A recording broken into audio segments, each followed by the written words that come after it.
UP board 2027 भौतिक विज्ञान class 12th में आप सभी का हार्दिक स्वागत और अभिनंदन करता हूं। सुबह सुबह का नमस्ते, गुड मॉर्निंग, जय श्री राम, राधे राधे।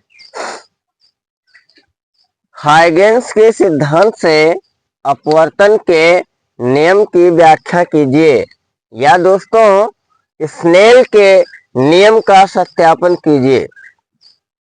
इससे पहले हम परिभाषा पढ़ते हैं। माना जेड जेड डैश एक पृथककारी तल है जिसमें ए बी एक साधारण प्रकाश आपतित हो रहा है। दोस्तों माना जितने समय में बी से चलने वाला प्रकाश बी तक पहुंचता है, ठीक उतने समय में ए से चलने वाला प्रकाश ए तक पहुंचता है, ए डैश तक। इस प्रकार ए डैश बी डैश परावर्तित तरंगाग्र के रूप में प्राप्त होता है। दोस्तों यहाँ दो माध्यम लिया गया है, ऊपर का माध्यम विरल है, नीचे का माध्यम सघन है।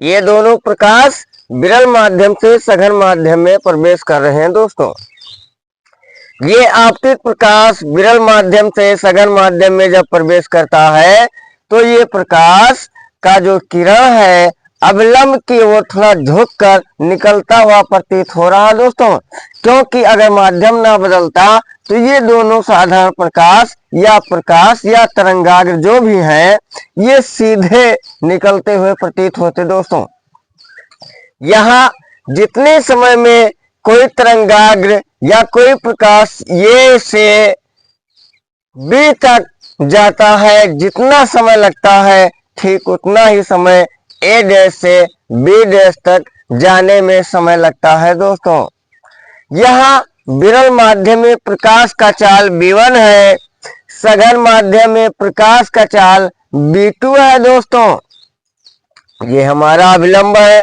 N से N डैश, और यहाँ N1 से N1 डैश ये हमारा अभिलंब है।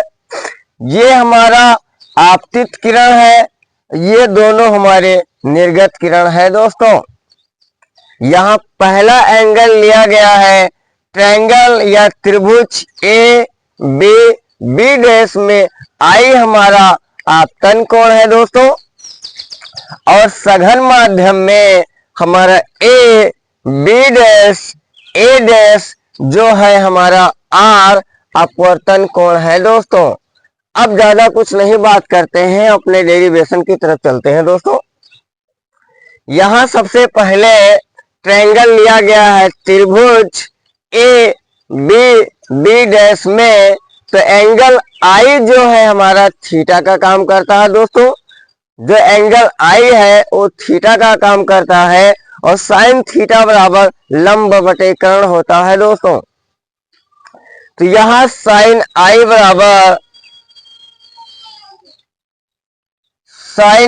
बराबर यानी कोण के सामने की भुजा लंब होती है, 90 अंश के सामने की भुजा कर्ण होती है, और बचा हुआ एंगल जो भी है वो आधार या कुछ भी हो सकता है। तो साइन आई यानी कि साइन थीटा बराबर लंब बटे कर्ण, तो कोण के सामने की भुजा लंब होती है, यानी आई के सामने की भुजा लंब है बी से बी डैश। दोस्तों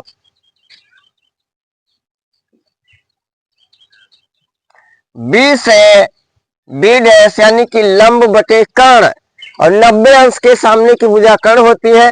तो दोस्तों ये वाला जो दिख रहा भुजा ये हमेशा 90 है। दोस्तों और 90 अंश के सामने की भुजा कॉमन भुजा ए से बी डैश है। दोस्तों यहां ले लेते हैं ए से बी डैश, और ये हो जाएगा हमारा समीकरण नंबर फर्स्ट। दोस्तों अब हम चलते हैं पुनः त्रिभुज ए बी बी डैश में, तो ये है हमारा त्रिभुज ये बी डैश ए डैश, यानी कि अब हम बात कर रहे हैं सघन माध्यम की। दोस्तों तो सघन माध्यम में चलते हैं, तो यहां हम ले रहे हैं साइन आर,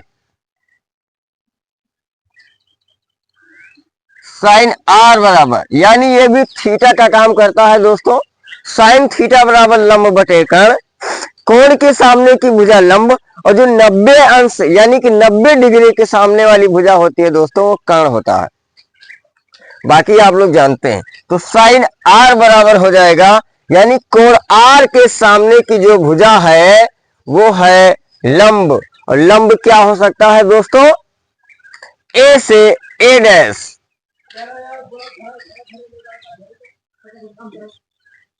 ए से ए डैश बटा कॉमन साइड है हमारा वही दोस्तों, जो हमारा पृथककारी तल है जेड जेड डैश के बीच, जो कॉमन भुजा है ए से बी डैश, ये दोनों के लिए कर्ण है दोस्तों।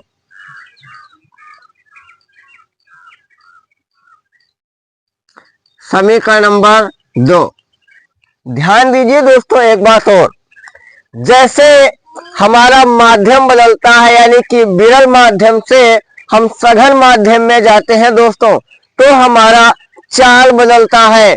जैसे जैसे प्रकाश का चाल बदलता है वैसे वैसे हमारा तरंगदैर्घ्य बदलता है, और जैसे जैसे तरंगदैर्घ्य बदलता है वैसे वैसे हमारा प्रकाश का रंग भी बदलता है दोस्तों। इसकी मुख्य बातें ये हैं। अब बात करते हैं समीकरण फर्स्ट को समीकरण सेकंड में भाग देने पर दोस्तों, यहां लिख देते हैं समीकरण 1 को समीकरण 2 में भाग करने पर दोस्तों, तो यहां भाग कर लेते हैं। साइन आई बटे साइन आर, और ये हो जाएगा दोस्तों बी से बी डैश बटा ए बी डैश, और इसको डिवाइड करेंगे तो ये हो जाएगा, नीचे वाला पलट जाएगा, ए बी डैश ऊपर चला जाएगा, और ए से ए डैश, ए बी डैश से ए बी डैश कट जाएगा दोस्तों। तो यहां बचेगा साइन आई बटे में साइन आर, यहां बचेगा दोस्तों बी से बी डैश, बी से बी डैश बटा ए बी डैश, ए से ए डैश, इतना बचेगा दोस्तों। अब यहां हमारे पास मुख्य पॉइंट बचा है, हमें ज्ञात करना है बी से बी डैश, यानी कि बी से बी डैश की दूरी हमें निकालना है।